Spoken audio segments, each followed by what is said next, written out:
Hey, welcome to a new episode of the Sit Down with Juliana. It's so good to have you, and thank you for watching, by the way. Woman, a warrior is a woman. Woman, woman, a savior is a woman. Woman, woman, a warrior is a woman. Woman, woman, a savior is a woman.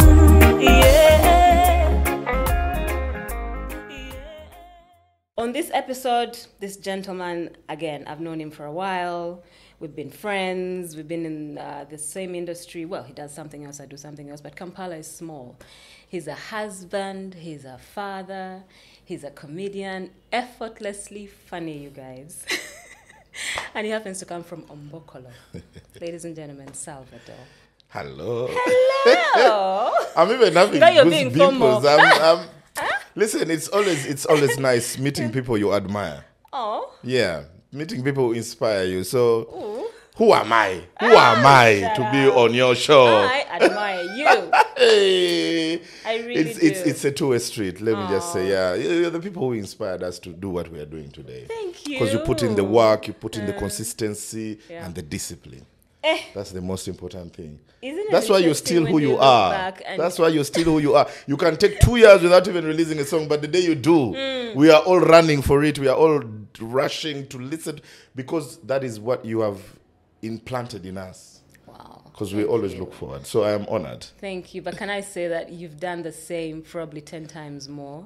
I hope so. I'm so proud of you. No, really, Thank you. You've not only done us proud in the country, but you represent us well outside the country. I appreciate it. You know, I appreciate on the continent, outside the continent. So I'm so proud of you. Thank you. And given your busy That schedule, means a lot, though. You have no idea. No, but you deserve it. I mean, look at you. Look at what you do. Thank you. You know, how are you? I'm doing well. It's good We to thank see God. you. Same here. Sometimes when we don't see each other. Yeah, it feels over like how. I see you on X. You're busier than me. Yeah, I'm not yeah, as, the no anentalo. yeah, No anentalo, yeah. I love that. I don't back up. I don't like these things. So what I do, when somebody hits me, Yeah. I give them a savage reply and I block them. So they cannot reply. Oh. Then people think, guy, I'm okubi asiri se no Bino kusiri. kusirika nasirika kumbe Kumbe na block is a chwa. Now, yeah, isn't that tiring though? Like, if you had to do that every day, Yeah. don't you get tired? You see, fortunately, that's where I get my content. Okay. That is where I get what to talk about. Talk about it, Yes. yes. So it works for me. It does not have, it really does work for me. Because next year, God willingly, I'm making 40 and I'm doing Salvador at 40. So the things I have to talk about, Yeah. I think 60% is going to come from the content I've gathered from X. Yes. But you know, when you talk about it, it actually makes sense. If you just spend 2 hours on X, there's so much Too much. entertainment. Sometimes I look at a tweet, and yes, it's funny until I get into the comments. Exactly. And you just go down the rabbit You are hole. like, yo. And you can't stop, right? Ugandans are very, very creative. Yes, there are some who are just miserable.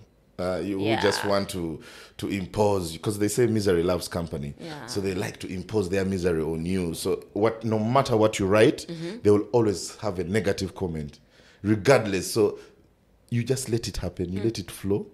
And for me, I be writing.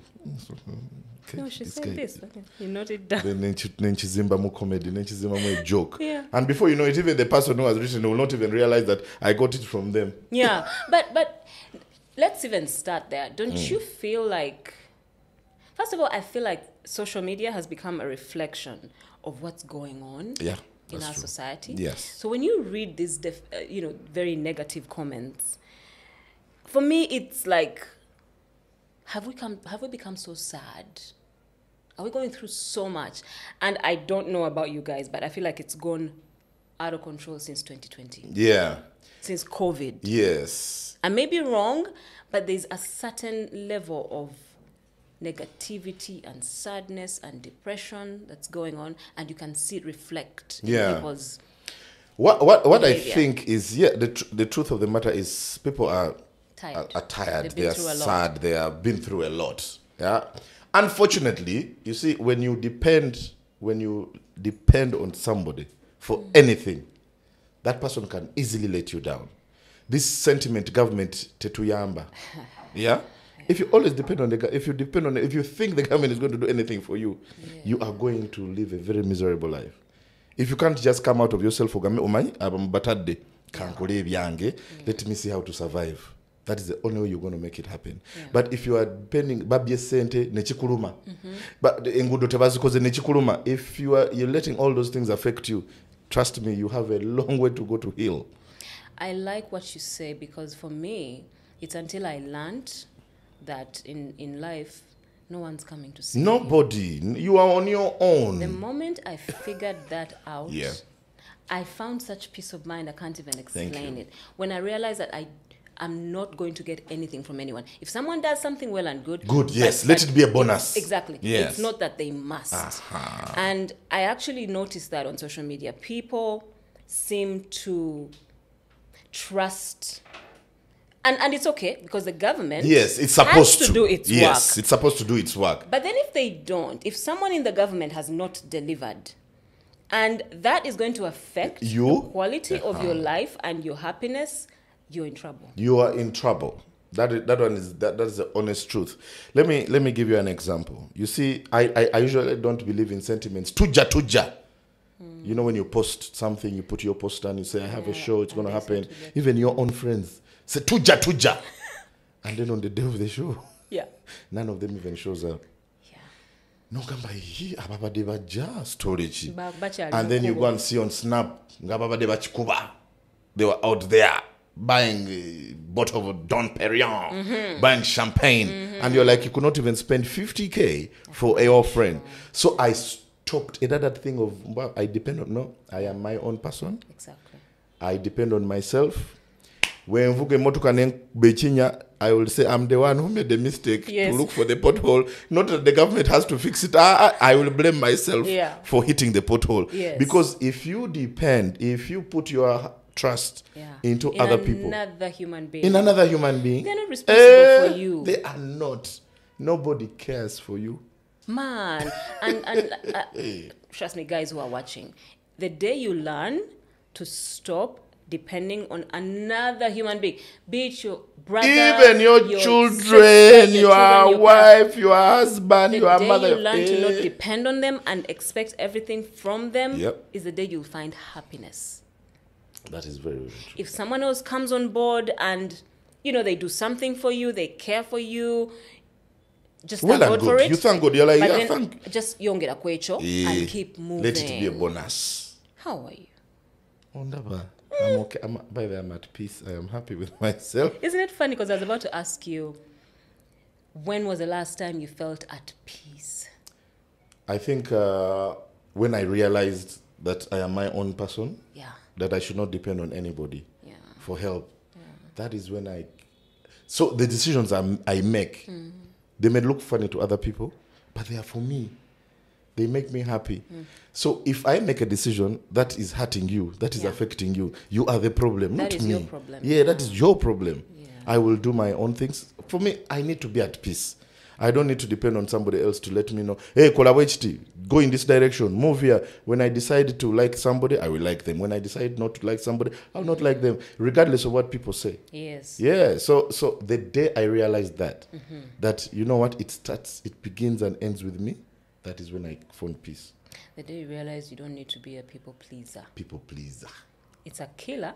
It is a huge killer. You just want to please people. Everything you want to do is to... You need a comment for somebody to say, hey, what do you want to be? Then you sit back and you're like, no. But do you realize that these things come with age? Yeah. My dear. There's a certain age, I don't know about you, but me, you're just joining the 40s. I joined the 40s like 2-3 years ago. Banag. When I don't know what happened to me, but when I turned 40, I stopped to care the way I used to care. Yeah. I may not verbalize it all the time. That is true. But my attitude is such that I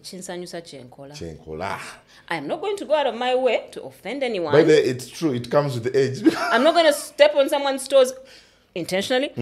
But I will make it my business to make sure that everything is about my happiness. Exactly.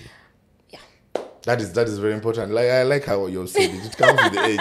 Because there are some things I look back and I'm like, what was I thinking? Doing this, what was that? What in there? Like, and then you come down and so yeah, I think it comes with the age as well. How is your dad?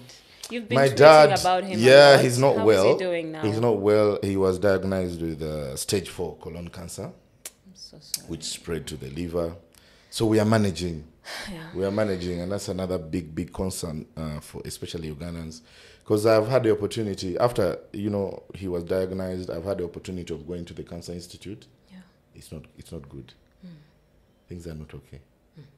So you just sit back and you're like, you know what? Thank God for every day you are living. Exactly. Because this is a man, November, just last year, he was okay, running, doing what? Now, he can't even walk to the living room. We have to carry him. We have to bathe him. We have to change his clothes. We have to brush his teeth. And even he looks at you, and because we have never told him. You've never told him about his diagnosis? Yeah, we just tell him he has a tumor. Because we were advised by the doctors, when you tell them, they deteriorate faster. So he will sit down and say, Patrick, what kind of disease is this? I can't even walk. I can't even go to the washroom by myself. And you tell him, you'll be fine. These things happen. We tell him, your age also. The man is 90-something. Your age also. Yeah, these things, when they attack you, so, for him. So when he sees you smiling, he'll be like, behind the door. He sees you smiling and like, I don't think it's that bad. If my kids are laughing, then I'll be okay. Yes. So it's just hope. One thing I know, and this is a doctor who told us this, Yeah. many times when someone gets ill, part of the healing is actually what you feed them. Psychological, yes, it is. It's not the medication, Yeah. it's not, all those things.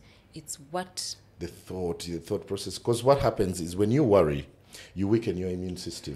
90% of the people who died of COVID actually died because of too much stress and fear.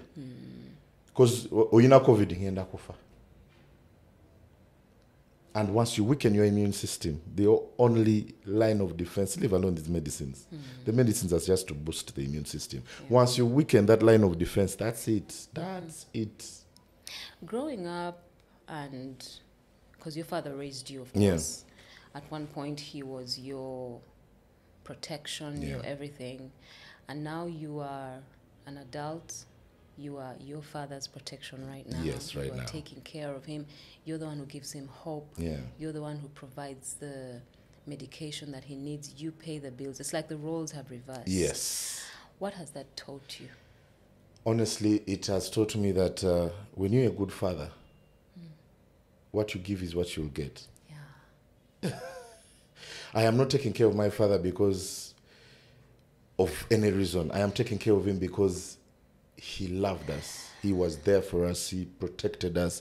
It's the least I can do to repay for all those years that he has been taking care of me. So the least I can do is to change his clothes, is to take him to the washroom, is to bathe him. That is nothing. Yeah. Sometimes I wish I could do more. But there's a limit to what you can do. Yeah. Sometimes you feel you can do more. So to all the fathers out there, what you give is what you get. If you're a deadbeat dad, trust me, that is what you will receive in your old age. Yeah, we see children grow up knowing, because with experience, if you're a deadbeat dad, chances of your child being a deadbeat future dad are going to be high. Yes. Because ajagamba zemze wange kino yali akikola and we survived. Lwaki sikikolera ono? Or how you treat his mother. Yes, or how you treat the mother. Kids see those things. Very, very important. You see those things. For me, I grew up watching a very loving father, He was so loving. He was like the perfect husband. Yeah. So I grew up watching that. And imagine growing up and being obsessed with that idea of a husband. Yes. So my standards, I think this is why I'm not even married now. Because your standards are way up there. Man, I've been looking for my dad. That is, most daughters, most girls like to marry a man who, especially if the dad was there for them. Yes. They would love to marry somebody who emulates that father. Yeah. Unfortunately for the men, it affects us. Because you're looking at your father and you're like, why doesn't this guy do this? Yeah. But at the end of the day, it's all about just being there. You have to be there. What are those important lessons that you're teaching your children as they grow up? One of the things is I let my children be. Yeah. I do not limit them from asking questions, regardless of how stupid, of how brilliant, of how it is. Yeah. I let them. I want my children to be my friends, but at the same time know that I'm daddy. Like when I say no. So how do you balance that? It is Friends, dad. It is not easy, but it just happens. Yeah. Cause, and that's the thing I'm very proud of with myself, because when I tell my kids no, they will not, daddy has said no. They will not go to mommy and say, daddy has said no. We wanted this. When I said no, they know that is even the position of mommy. It's the final word. It's the final word. When daddy has said no. And at the same time, there's a no I will say, and they're like, daddy. They know that, like, I don't know how I did it, but somehow I've drawn the boundaries. They know when to react, when to do this. So I let my kids be. But at the same time, they have to respect. Yeah. That is very, very important. You and your kids learn how to respect, regardless of age, regardless of gender, regardless of anything. If your kids just learn how to respect. It's a like very important thing. My house manager, they are called maids. People call them maids. I call her my house manager. I love house manager. Yeah, because she manages the house. Yeah. They call her auntie. Oh, good. My get man is called uncle. They don't just call them by their names. Haskari. That is the respect they have. So it makes me very, very, very proud that they are learning how to respect at such a very young age. It grows with you. Like, I'm very, very sure when you meet your primary school teacher, you're not going to call them by their first name. You may either say sir, or some people say master, or or Mr. this, because it was imprinted in you from when you were still a child. Yeah. When you talk about that, you remind me of, again, my dad and my mom, the way we were raised. If my dad had to, say, punish you for something, or he got upset you did something and he goes off, and there's something he used to do that I used to love. Yeah. And this is all a part of, making us his friends. Yeah. Once things had cooled down, he would actually call you and sit you down and tell and explain to you what you did, and how you upset him, how you made him feel. And then if he's punished you, he'll apologize for the punishment, but still tell you why it was justified. And then you make up. That is... give me a hug. Can we go take a walk? I just loved how he used to do it, because he would punish you, but again, bring you back. Let you know what you did was wrong. Love you, but the punishment was justified. Don't do it again. Exactly. That is brilliant. So growing up, me and my dad were friends. I was not afraid of him, and I think that's important. Exactly. Yes. For a parent and a child. You need to be able to tell your parent anything. I can tell my mom anything. Yes. Because that's how they... That is what I want for my kids, so that they are not afraid to tell me anything. When you create this boundary of, I'm the father, you are the child, they're going to be afraid. They're going to be afraid. They're like, hey, I did this. This man touched me in the wrong way, but if I tell my dad, he's going to beat me. But I've created that space whereby when something goes wrong, Daddy, I don't like the way this guy touched me. And you're like, but if they keep quiet, if they are reserved, there's a problem. And now that you bring that up, I remembered something that I saw, I think yesterday but one. Someone was telling a story on TikTok. Are you on TikTok? Are you on TikTok? I am, but I'm not very active. You should. Because it can be addictive, but you just need to choose. Yeah. Because if you go down the rabbit hole of whatever you choose, it will take you. I saw a guy, and he was warning parents. He was actually speaking Luganda, so I'm not Uganda. And he was saying, guys, when you bring your children to... I think he said the UK. Probably that's where he lives. Yeah. But anyway, any of those countries. And it was like, when you bring your children here, say they've grown up in Uganda, they're maybe in their teens but when you bring them here, pay attention to them. Make sure you are talking to them. Make sure you're having conversations and you know what's happening to them. And so he was talking about these kids who had left here and gone there. There were 3. And in 2 years, they had started doing things that their parents had no idea about. There was one who used to lock himself or herself. I think it was a he or she. Must have been a he. I don't know. But this child would lock themselves in their room and watch porn. Okay, and pleasure themselves. Yeah. And then there was another one who was hanging out with gangs outside and taking drugs. And the parents had no idea because since the children came, they were not talking to their children. Yeah. They used to go to work and the children would be on their own. Kumbe, they were joining gangs and meeting up, with other kids at school, and they were starting these things. So honestly, when you're a parent and your children start to get at a certain age, you have to be at that stage where you have conversations. You know what's going on. You even check their phones. Yeah. And know what's going on. That's very important. Yeah, especially in this era where we have, gadgets. Yes. Social media. You don't Everything know what is they're out looking there. at. You don't know what's on their phone. Yeah, that's true. It's quite scary. Actually. Back in the day, it was easy because we didn't have the internet. Now, Hey, they would just look for us. Whatever you want to just type. And they would know, are you a neighbor? Good. And they Good. would come for you. But now, the neighbor is on the phone. You don't know what they're doing. Yeah. It's Anyway, scary. on a lighter side, how is wifey? Wife is doing well. We thank God. She's doing well. You've been married for 4, 5 years? Officially, we're making 4 years this year 4 years. in December. What has that been like? It's been wonderful. One thing I thank God for is we became friends before this whole hula balo of marriage came in. So it's just the marriage was just like an affirmation that you are mine forever. But it was but it was just we were just continuing with how life is supposed to be, how we were friends and all that stuff. So it's been great. It's been amazing. So I know that you married from us. Yes. From Toro. Yes. So I want to ask you. Yeah, please do. Did Dathan give you Empako? I am called yet? Arari. Oh, good. They gave me Empako in Fort Porto in 2016. Oh, nice. We went to do a show, and then the MP, Alex Ruhinda, was there, and then he hosted us at his home, and there was a priest, and we ate kalo, and the butiko, and the meat, and then they dressed us in this thing, and then the reverend prayed, and then they gave each and every one of us Empako. I love that they did it. It was traditional. It was actually, that's why I respect it so much. So my Empako is Arari. I really love that part of our culture. Yeah. But Toro are very loving people. Yes, We're true. very loving. And when you become a part of our family, Twina Kuha Empako. Yes. We have to give you Empako. I'm contemplating on having a house in Fort Porto. Isn't it a beautiful place? It is marvelous.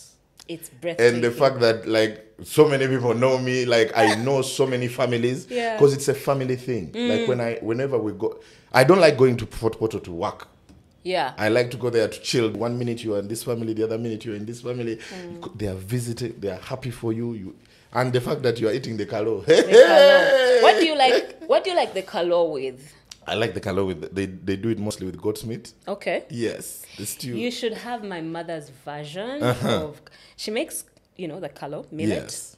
And then she makes, but I don't know your version of the goat that you've had, but hers, she kind of roasts it first, and then she makes this, the sauce, the gravy, and then she adds the very, very small mushrooms. Yeah. The butiko. That's why we ate when we were given Empako. Yeah. It's tasty. It's tasty. And then sometimes we have it with firinda. You know what firinda is? Firinda, yes. I know firinda, but those are things that I've failed to eat. Firinda, shabwe, ayaya. I failed. So, how's marriage treating you so far? Good. Marriage is what you make it. I like that you guys are friends. Yeah, people overrate marriage. Like when you're married, you're not supposed to do this. You're not supposed to do this. Da, da, da, da. Just continue living the way you were living when you were dating. True. But now it's now official. When you're out there, you're no longer representing yourself. You're representing somebody else. Yeah. Yeah. So back in the day when you were dating, you are own self. You are representing yourself. But now That's why they say two become one. To become. So when you go out there, you're not just representing. That's why Bawa Dafini. They now add titles to your name. Does that put pressure on you? Too much. There are some things I cannot do as I feel me. like you're being watched everywhere. There are some things I cannot do as me. So Yeah. it's also a good thing because it guides you. It grounds you. It makes you make right decisions. Yeah. Yeah. So, what I find interesting about your career is that you crossed Yeah. from engineering to comedy. How did that happen? It's actually a very interesting story. I growing up, that was my dream, to become an engineer. Okay. Was a dream. Because I used to fix things. I used to like, whenever I would say screwdriver, there would be a problem in the house. Anything that has a screw, I would unscrew. And I would get a lot of chiboko because I would not put it together. Aye. Then my dad told me, when I was a child, I think in P3, my dad told me, if you want to learn how to put these things together, Yeah. you must be an engineer. So I grew up saying, you know what, come rain, come sunshine, I have to become an engineer. I pursued it and I finally became one. And then I went to work, but it wasn't what I thought. I thought I was going to use my head to create stuff, to create innovations, but I was doing a Muzungu's work. There was a manual, they would tell you what to do. You read here, click this, you click. So you don't like following. So I was not even thinking. There was nothing I was using my brain for, Yeah. but other than just following instructions. So I lost the passion for it. And as I was losing the passion for it, here comedy was. Because growing up, I was a very cheeky, funny guy. Yeah. I didn't know that you would earn from it. it. Until one time when I attended the Theatre Factory at the Oh. National Theatre. I was like, hey, these are things I do for free. Kumbe people pay to watch these people laugh, make them laugh. Yeah. I didn't know. So I started getting intrigued with the comedy because I would effortlessly make people laugh. And I was like, can you imagine people actually do this for a living? And then Amarola family came in. Oh my Lord. I was like, you know what? I used to imitate Amoti word for word. Wow. Word for word. That's why up to today. That is like my role model, my hero. He's the guy I have looked up to because he is effortlessly funny. So the love for comedy started growing while my passion for engineering was reducing. And then when now the money started coming in, when I realized I could actually make money, I was like, okay, I need to let this I think I need to concentrate on one thing. If I am getting, one thing that had me the most is I was very likable when I was working in MTN. People liked me. So one day my boss, it was not supposed to be, it was an accident. It was called an IPF, your appraisal, to show your kind of work. And then fortunately for me, unfortunately for them, they copied me in the email, which was supposed to be for departmental heads. Okay. They were appraising everybody. Yeah. And I was making 33 million shillings a day for MTN, me. And I was earning 1.2 million a month. And you were now I said, aware. So if I had put this energy In comedy. myself, in something I want to do, in something I love, All that money will be won't I be able to make this amount of money? That's now where my mindset that started to change. And when I asked my dad, I told my dad, you know what, I want to leave engineering, I want to do comedy. And my dad gave me the blueprint and said, you know what, if it's something you love and you think it's going to work, go for it. I was like, what? I'm Even you are surprised, believing? though, given that Because he's a very Yeah. authentic guy. He wants those things of back in the day, engineer, lawyer, doctor. Yeah. But when I told him I want to do comedy, and then he said, okay, as long as it makes you happy. I was like, what? That is why I said, That's come good. rain, come sunshine. This thing has to work. Especially with my I dad's have to make endorsement. it work. Yes, that endorsement was all I needed. Yeah. And he gave it to me. So, yeah, So you went on. I went on and I've never looked back. How would you sum up your career to today? It's growing. It's growing. Because I feel I have not yet even exploited 20% of my potential. I believe that. One thing I really look at, after every performance, especially abroad, after I leave stage, I'm like, dude, I did that. You did that I did effortless. Like, Yeah. and you're like, you are limitless. Eloyd said that, the runner, you are limitless. And that motto has always been in me, that I'm limitless. I love that you tell yourself that. Isn't that important? I am Because, my you know, biggest fan. exactly. In whatever we do in life, sometimes the thing that kills us the most is that we how can I Doubt put it? ourselves. We doubt ourselves. We should be like our biggest. We should be our biggest fans. Yeah. Once you're your biggest fan, nobody's opinion will matter. Whether it's good or bad, it will not matter. In 2020, you celebrated 10 years Yes. in comedy. That would Yeah. make it like maybe 14 years now. Now it's 14 years. That's why I'm doing Salvador at 40, when I'll be making 15 years now in comedy. Yes. So I'll be celebrating 2 milestones in my life. My age and also the longevity I've been in comedy. Yeah. Yeah. Any plans for comedy moving forward? Maybe. Yes, this year we decided to decentralize the comedy because it's been in Kampala too much. Yes. So we were fortunate enough to get a sponsor who has jumped on board, and now we're going to do country tours starting next month. So we are going to traverse at least 13 districts. Those are the ones we have tested that they actually work and they love Ugandan comedy. So those are the ones we're going to start with, but in the near future we pray that we cover at least 30% of the country.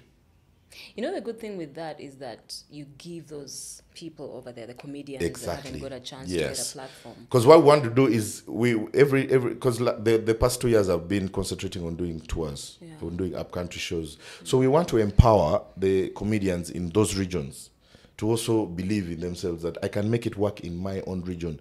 You don't have to come to Kampala to make things work. So when we go to Gulu, the guy in Gulu is called Cash. He is the one going to be hosting. He's going to be like he has brought us. Yes. The organizer of the show. Yeah. We are going to put in the money, but it's going to be him to shine. The rest of us will just be performers. Then when we go to Arua, there's a guy called Sundiata. When we go to Lira, Okelo. When we go to Mbarara, Ronnie McVex, or Ankansime, or Alex Muhanji, one of them is going to be like the one. So there are, every region they say, hey, Banobagai Bareta comedy. It's not like Salvador is on a tour with these people. No. It's going to be those guys empowering themselves so that they can also believe that, you know what, I can actually make it happen here in what? In my region, instead of coming to Kampala all the time and all that stuff. Yeah. How do you feel about comedy in general in Uganda? It's still, the professionalism is still lacking. Okay. Yeah, because we have not yet believed in ourselves. Like, for example, me, if I do a wedding and Juliana is the artist, at least 50% what you are paying her. Why? Hey, the person booking? Yes, because I am hosting your event. Yes. I am the one in charge. I can make or break it. Yeah. Juliana is going to come sing for you, have 5 songs. Afune karamba again. Yeah. You understand? But me, I'm there. I'm the one even organizing the line of food. I'm doing this. And at least pay me 50% what you... I cannot ask for the same amount of money. Why not? That Juliana asked. No, Why definitely. not? There's that. You need to know your boundaries. No. Salvador should be. No, you need to know your... Like I know what my worth is. My worth is not yet Juliana's worth. Yes, that one I'll tell you. Because you've the consistency, the hard work, you've put in everything. I am emulating you. I want. Thank you. The time when it reaches when they say Nyagala Sentengeza Juliana Bagambe, Bambi, your professionalism has been there. You've been consistent. You've been disciplined. You deserve it. Not where you touch. Where you touch Juliana. Yeah, but the professionalism is still lacking. For example, somebody can hire Salvador, and then I say, I want 5 million for this event. And they say, hey, Sente Nyinji nyo. And then they call another comedian. They will not question themselves, why did these guys refuse to hire what? Salvador. Yeah. The other guy will say, Gwempa yo cholina. And then it gets 500K. And then he goes and actually does a very good job. And before you know it, people are talking, Katika Salvador de Iragachi.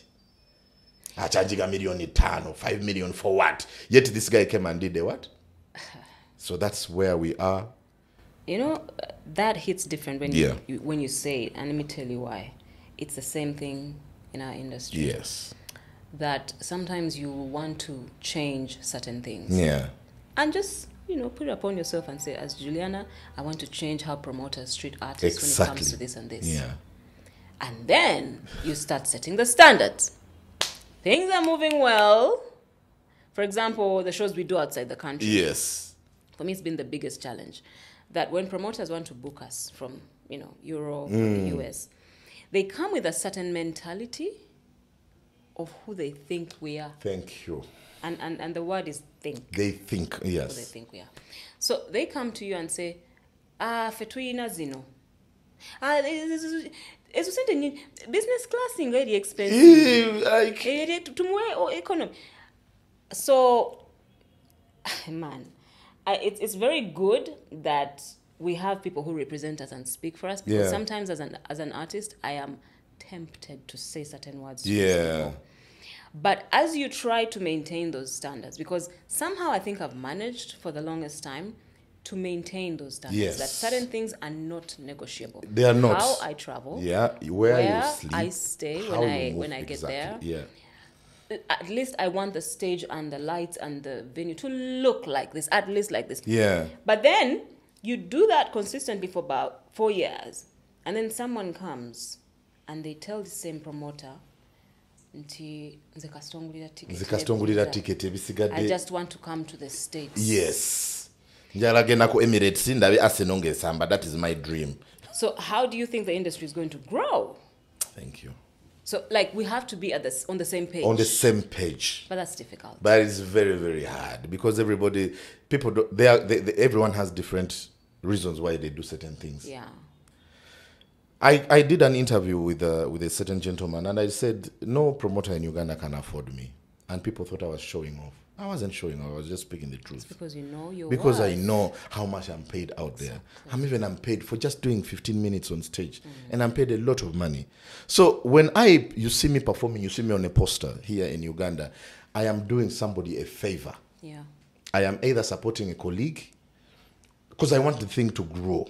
Exactly. And also I am trying to remain relevant. And yet maintain your standards at the same time. Yes. So it's not that, Salvador Tachafuna share Uganda. No. It's deliberate. It's just deliberate because you cannot afford me. It's as simple as that. And that is where we have a very big problem.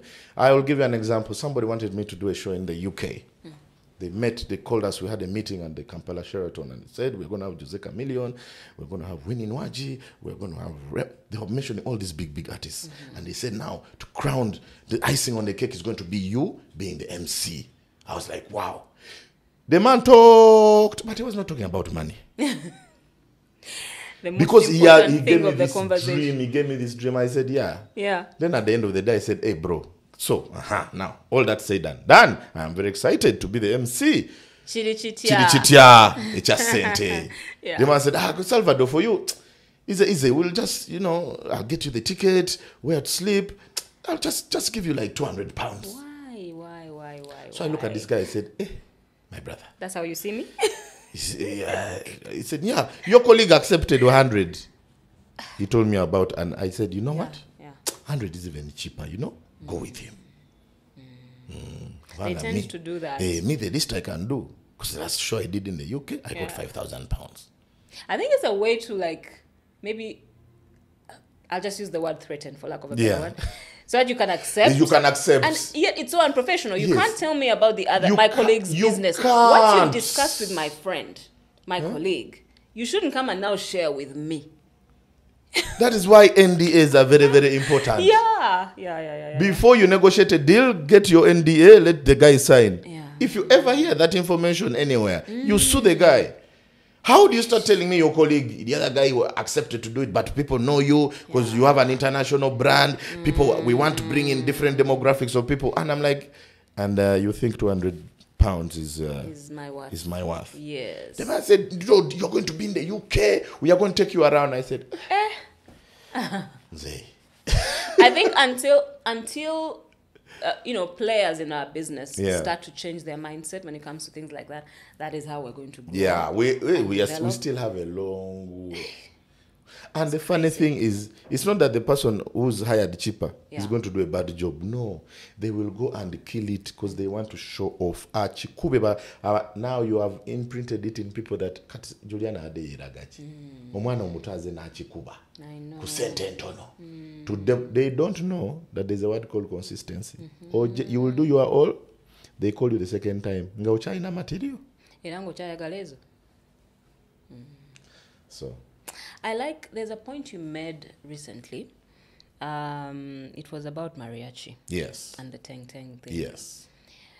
And you said, the point that I liked the most, you said that sometimes the reason why comedians have to come up with that kind of content is because it's what the audience wants. Yeah. How do you then change that to... Because I feel like that means you are tied to. Yeah. For example, if the audience wants content for Filth, vulgar yes. or tribalistic stuff, then you have to continue doing that. When then do you grow from that to what? You can't, unfortunately. And I'm not spiting Mariachi, but that's him now. He's not going to change. Because it has worked for him. People love him for that. Why would you change something that is winning? That's the winning formula. It's not Mariachi to change. It's the people he's feeding. It's the people he's feeding. Yeah, it's the people he's feeding that can make him change. Because for him, it's working. He's being paid. So how does that play into the other comedians? Because if you say the audience wants that. That is what they want. So what happens to Salvador, who can't do mariachi's style? Yeah, I don't do a show that he's on. If you've noticed, I've not been on a show that Mariachi is on in a very, very long time because I know I will also be inclined. Whether I like it or not, I'll be inclined to go that direction. And that is not what I want for my brand. So you also have to be self-aware as a comedian. What do you want? I did a show called The Salvador Show. And DSTV had these very serious, strict rules. It was actually a whole pamphlet like this. No vulgar, no cussing, no mentioning God, no doing this, no doing this. So the only comedians I would get were from church. Can you imagine all the comedians in Uganda? I struggled to get people to fit that show. So I had to do auditions. But the auditions were the most painful thing I have realized. You ask the guy, how old are you in comedy? The guy said, Nakatandika. I said, okay, tell me your joke. So what? This is the person you have just told, know this, know this, know this. Yeah. But because they are mine. Kubanga gana mariachi wa imiri alinga yabi baba baseka. Nange when agenda kushow nunga baseka. When akola show yange kabusu nenyogera joke nunga baseka. It is what the audience is consuming and it's what they want. So for you come with your clean comedy and what people will not laugh. They will look at you like this. So in your head you go back and say, you know, I think I should also follow this style because I want people to laugh at the end of the day. So it's should it be following or should it be you creating your own your own audience? Like I said, you cannot change a winning formula. I know very well I can go on mariachi stage and I kill it. Yeah. But I will be inclined to do that kind of, because that's what they want. How do you feel? Imagine the audience comes and says, today, don't swear ringa. Will you swear? How do you feel about the complaints people had, though, about... The people who complained were not there at the show. Yes. Did anyone at the show complain? I don't know. Everyone who watched on social media is the one who complained. But the man, that's why he came out with the video and said, "Whenever mukorachi, abantu bange banyumidwa." He even says abantu bange. So the people who complained are the self-conscious ones. They us who did not attend the show, but we saw on social media and were like, no, this is not right. But the guys who attended it, nobody complained. Everyone was happy. So the other people who don't think it was right, we are not there. Doesn't So matter? That was not your comedian. That's why you didn't go for the show. What about the tribalistic jokes? Those ones. I've seen people who are offended by those things. Yes. And frankly, I think even I have been offended sometimes when they make fun of Batoro. And they love making fun of... You people love making fun of Batoro. Why? You're funny. No. I think there's a few times I've also felt like... Eee. Yeah. Sometimes it goes overboard, but it's inevitable. In the US, they talk about black and white racism because that's what they have. When you go to Nigeria, you think we have tribalism. Jesus. Go to Nigeria. The funny thing is, it's funny when you're talking about someone else. And it's now not you. Yeah, my manager is a Musoga. So one time when we drove to Entebbe to do a show, I did a joke about Basoga. People were on the floor. The man was pissed. But it's inevitable. You can't avoid, because that's what defines us. Yeah. Yes, some people go overboard, especially with the insults. But when you say comparison, like, but Toro, the truth of the matter, you're calm.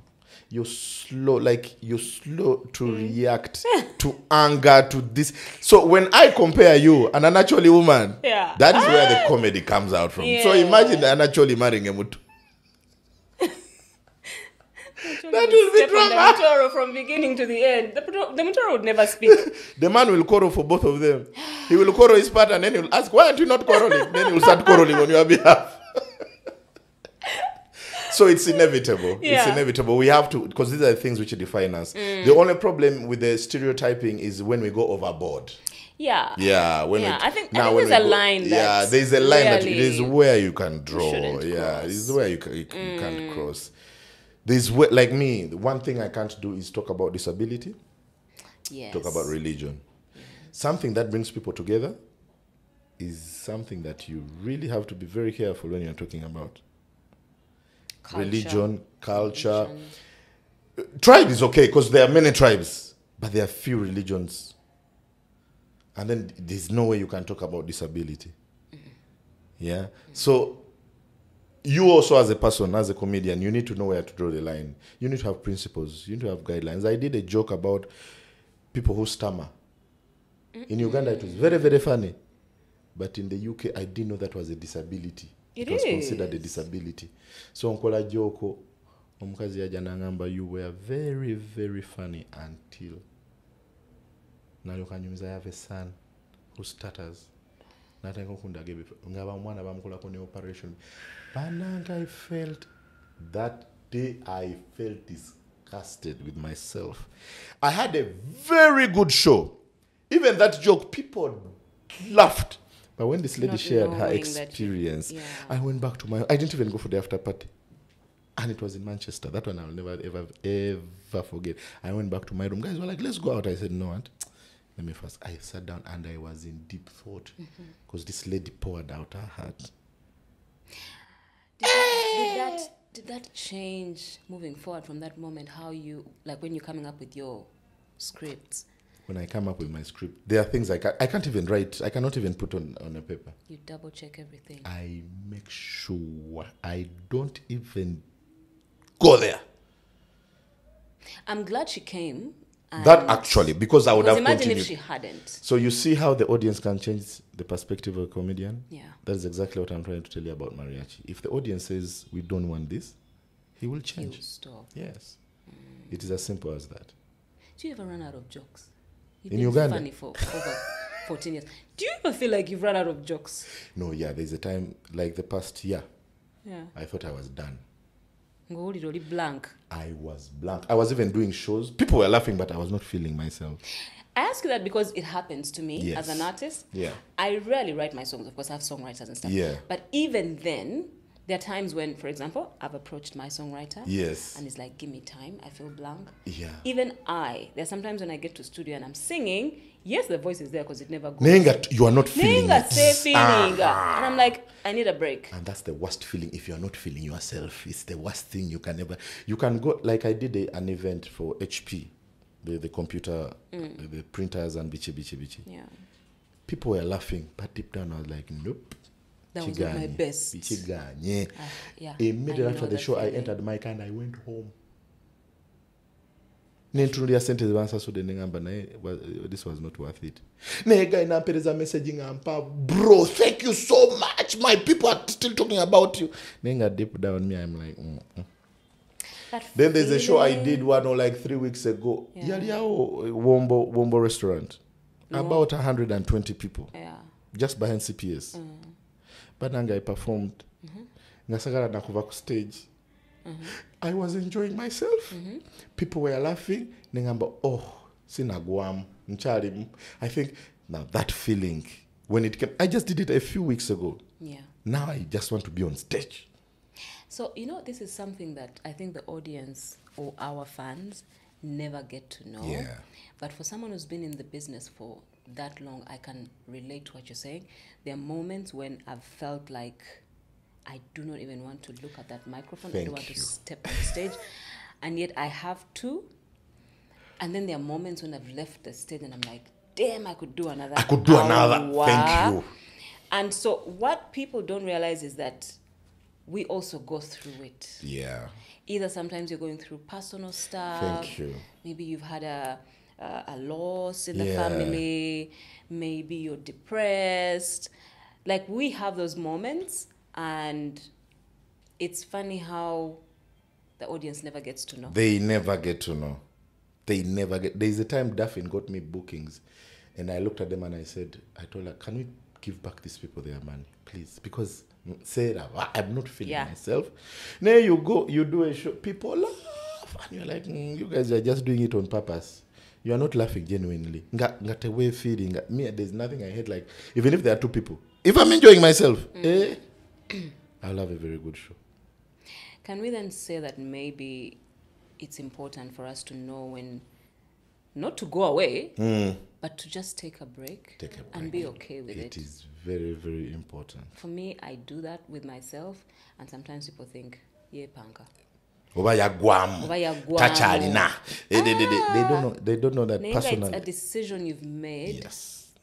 And you know what you're going to get out of it. That is. Because for me, at the end of the day, while I love what I do, this is how I see it.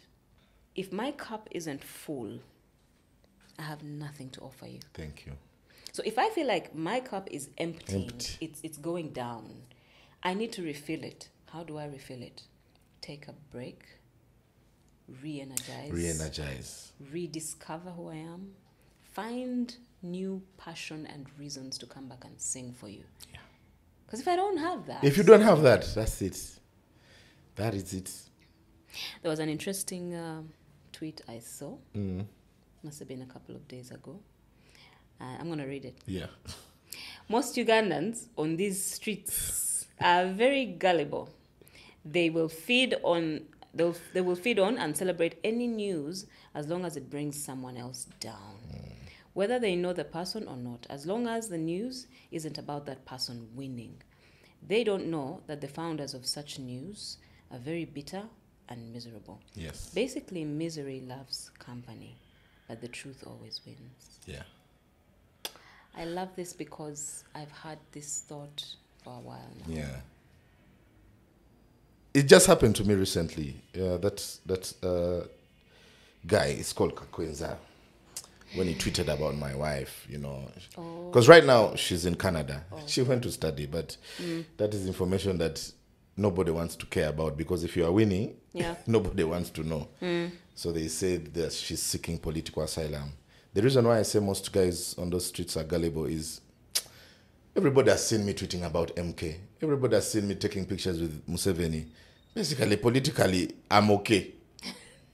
Why would I be seeking for political asylum? I know. And people don't think, they don't ask themselves questions. Yeah. Somebody just makes up a tweet and puts it out there, and then, Kuba, labisa, korachino. Nobody wants to sit down and ask questions. I've been on the receiving end of that. Yeah. I was like, Even somebody who doesn't know you. And most of them don't know you. Most of them, they know what they think of you. Yeah. They see Juliana Muyimbi, Juliana Webati, but they have never met you. They have never had an interaction with you. They have never talked to you. Yeah. So this guy went and tweeted, and the thing went viral. And I asked myself, wow, I've posted a show about me going to Nigeria, and nobody has shared it. Because bad news travels Because fast. bad news. Listen, people to the extent, even my in-laws who have not talked to me they'll call in you. years, all of a sudden sharing, are you okay? Are you guys okay? Did you see the poster about what are you about in Nigeria? I didn't see that. Why don't you share with me that poster? Hey, Bambi, congratulations. I am happy for you. But why are you sharing bad news? And then you think you care? That's not caring.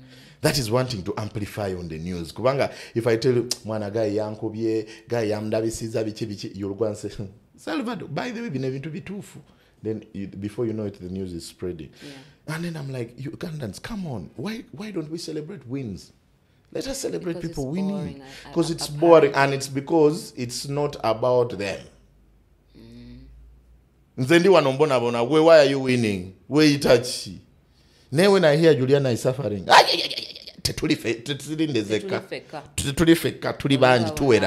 yeah. So sometimes you just. What does that say about what has become of us? We are a bitter society. We are a very miserable society because of too much expectations from others. Again, what we're talking about at the beginning. Too much expectations of others. You expect too much. Somebody come and says, Salvador, watuvamu. Did I have a deal with you? Did we sit down? What happened to free expression? Free expression. You see, this is why this guy's tweet really confused me. He's in Germany seeking asylum. And he's talking about another person seeking asylum. Toba Musiru. You left the country on the grounds that you were being gagged for free speech. And yet, when somebody says something, ovuma, aren't you contradicting yourself? So we do not want to, we expect too much from people.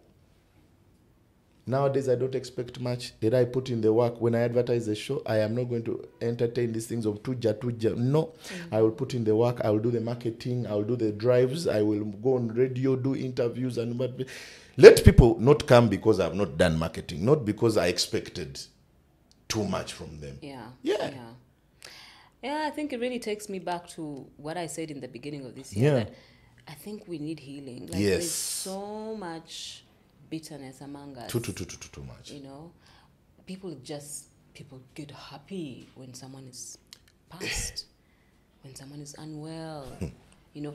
But you know, the funny thing about life is this, that you see that thing you're celebrating, unfortunately, it's coming to your home. It's coming to your home. It happens to everyone. Everybody. There are things you cannot run away from.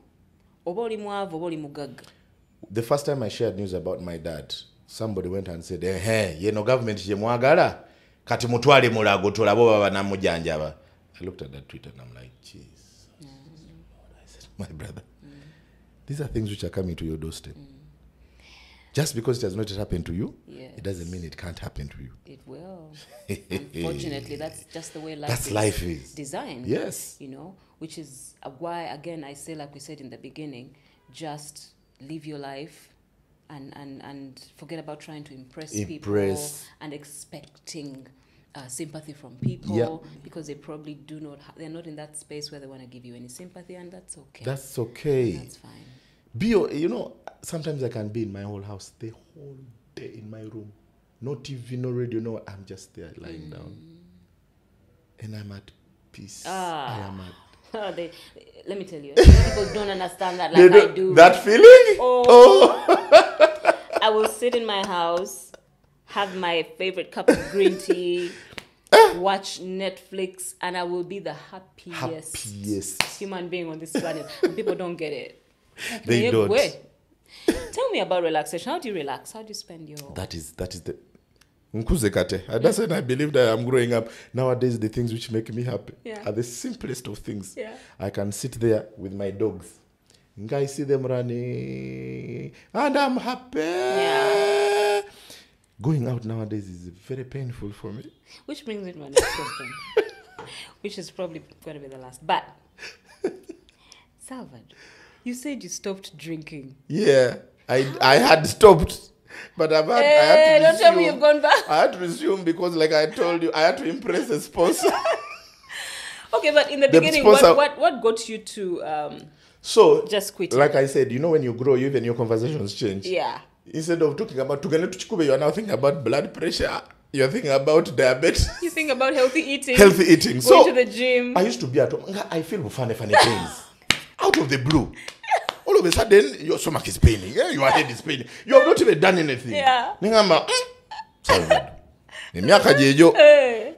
And when I took, actually my dad's situations that opened my eyes. Yes. This thing of regular checks. I looked at myself, I said, Salvador, you spend about 700,000 on 2 bottles of whiskey on a weekend. Damn. A health check takes you about, it's just 1 million. And this is once a year. Sacrifice some kamane. So I sacrificed some kamane. I went to a lab in Nakasero. The results came.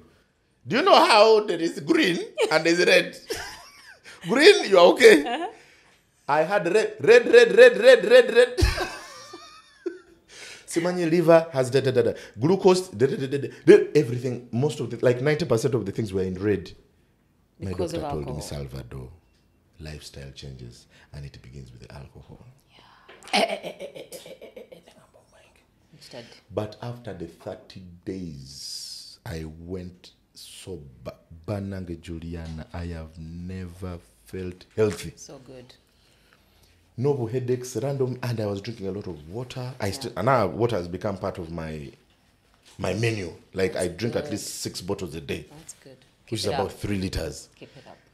Back in the day, I was dehydrated. I was and it was a good thing for me, and I realized I have to be doing it now periodical. Like I'll take 1 month, and then I resume. I take a month off. I was doing last year from about July, back January, Juliana. It was non-stop. It was bad. Every day. Every day, go sikayo kuretio. My guy made money. My supplier of alcohol, he made money. He's probably built a house. What time? Yeah. The guy would bring for me alcohol at home every day. And I would finish like a crate in a day. That's a lot. Start in the morning. As early as 10 a.m. It was bad. I'm very happy for you. Don't feel guilty about, wanting to, have a drink every once in a while. Yeah, definitely, yeah. The one thing I know, and correct me if I'm wrong, anyone out there, but I think the lifestyle is fine for everything you eat and drink, as long as you don't abuse it. You don't abuse The problem is when you start abusing it. So I have a friend, I won't mention his name, but he knows himself when he watches this. This is something he does. He's now in his... I think he made 70. Oh. Yeah. But for the longest time, he's been telling me that what he does, he counts the number of beers he drinks per day. And then calculates per week, per month. So he knows how many beers he drinks per month. So for example, he does 2 beers. Okay. But again, for him, he's been working out throughout his life, maybe from the time he was in his early 30s. Yes. Working out has been part of his lifestyle. So he wakes up every morning without fail and jogs. And then he does, of course, healthy eating and all those things. And he doesn't drink before he eats. So there's things he does. There's a discipline to that, yes. So he's now 70, and when you look at him... He looks good. He looks good, he looks healthy, So I really think that in life, at the end of the day, you do not have to deny yourself those things that you like. I like how you you've said it, not to abuse it. Yeah. We go wrong by abusing. And most of us don't even realize we're abusing it. Yeah. Yeah. For us to think, to the chikuba. Like, I thought to myself, Salvador, what you can do at a level whereby in the morning, 10 a.m., you have opened a beer. That's dangerous. That's dangerous. That is when I said, you are going. You're crossing the line. You are crossing the line. Yeah. So I had to pull back. Yeah, I think that's the trick. It's just to be aware. Yeah, just be aware. Yeah. So look, Patrick, my dear friend, we're coming to the end. Yeah. But it's just a little something I like to do with my guests, where I mention a couple of names. Yes. People you know. And you tell me what comes to mind about them. Yeah, okay. What thoughts All come right. to mind, what you think of this person, how they affect you. Yes. Basket mouth. My hero. He introduced me to the diaspora world. Yeah. Got me my first $10,000 check. Wow. Yeah, that guy's big heart. You still talk? He's my hero. Your friends? We are brothers. That's good. We are brothers. That's good. Rajiv. What can I say? When you say Rajiv, I remember COVID. He saved my life. Why? Oh, okay. Yes. Remember our sector was closed. Yeah. And then when an opportunity came to work, he gave me a job on the radio. Good. So yeah, that's when you went on Sanyo. that's when I went to Sanyo. He saved my life. That's when I can tell you. because that's when Daphne was pregnant. The bills were coming in. Yeah. There was no jobs, Yeah. no work, and then this guy comes, and I'm not bragging. I know you've overworked on radio, but I was the highest paid radio presenter in Uganda. Wow. I'm jealous. You have to be. I would have asked you how much, but no way on camera, Yeah, so I will not do just that. know they were But like good. 7 figures. That's a good friend. Yeah, 7 zeros, not just 7 figures. Ooh. 7. That's a good friend. That guy, Really? he's a brother. Yeah, I love him. He's an amazing guy. Andrew Chamagero. Inspiration. His story is magical, from his humble beginnings to where he is now, and he has been consistent. He has put in the work. Mutu Wawansi speaks Yeah, his Mutu mind. Wawansi, He's yeah, never afraid to share. Yeah. He's a guy who will call you to just say hello. Oh, How are you? Justin kukubide kuchecking ako. that is rare. Those are few people. Nowadays, I have few friends, and is one of those people I cherish. Even if we quarrel, even if we fight, we'll always call ourselves and say, "Neto abadi tuyombirachi." Oh, So, yeah, that's a good friend. inspirational. Miss Dedan, finally. I will call her my second wife. And let me tell My you why sister. I added Miss Dedan. Yeah. I found a post on Yeah. Instagram. Must have been her birthday from probably 3-4 years Yeah. ago. And it was such a sweet message. It's like, damn. she Didan, must be that really, one really- is. I'm the one who recruited her at Sanyu. Oh, you did? Okay. She was the first person I thought about, because by that time there was no employee, they had fired guys. Yeah. So I was the first one to join, and then they asked me for recommendations. I said, listen, if I'm to do a show, Yeah. I only think of one person, and that is Didan. And then we poached her from her former radio station. I first met Didan with Peter Miles. Wow. They used to hang out they had like a group of I think 4 people. Yeah. But the rest were guys, and she was Yeah. the only chick. Didan is, if you have a friend like Didan, you just thank God. Such a vibe. She's a vibe, Such a vibe. and she's caring. Oh my Oh, God. that's nice. She cares too much. Sometimes I get worried. I'm like, you care more than my wife. Make sure Daphne does not see this. No, but that's good, Salvador. Yeah. Thank you so much. Hey, for the making pleasure has the been mine. time. You're a Banange. busy man, but the fact that you made time to pass by, I want you to know that we love you. This platform is just for me to celebrate outstanding people Thank that you. I feel have done amazing things, and maybe sometimes we forget to tell them Yeah. just how great they are and how much we love I and should tell you, appreciate them. you're a very good host. Oh, thank you. You're a very, very good host. I've enjoyed this. So much. Listen, let me tell you the story. When you called, Yeah. I even first showered. What? I couldn't believe. I was like, there's a problem. Oba ajinyize bunyisi. Oba ye esimu ye kubye. Era bika ye kubye. Na soka nena banensenya na manyo nentura. Very well I dressed up. Hello, love you. And I'm, hello. No, but that's how much I think about you. That was Believe it or not, I do. that was a pleasant surprise call. I was so But happy. we do talk. I think Yeah, we do talk mostly on eh? WhatsApp. Once in Yes, a while. yeah. It's rarely that we call Yes. each other. But Yeah. I was happy. No, You but have no thank idea. you, and I wish you the very, very Thank you best very in much. everything that you You do. too. And I want you to know that we love you. Amen. And appreciate Amen. you, and we Thank God. celebrate you. Thank you. And my love to your family. Thank you. They have received the love. Cheers, guys. Thank you. But I know she always finds a way. In your time of need, she does the deed, the magic.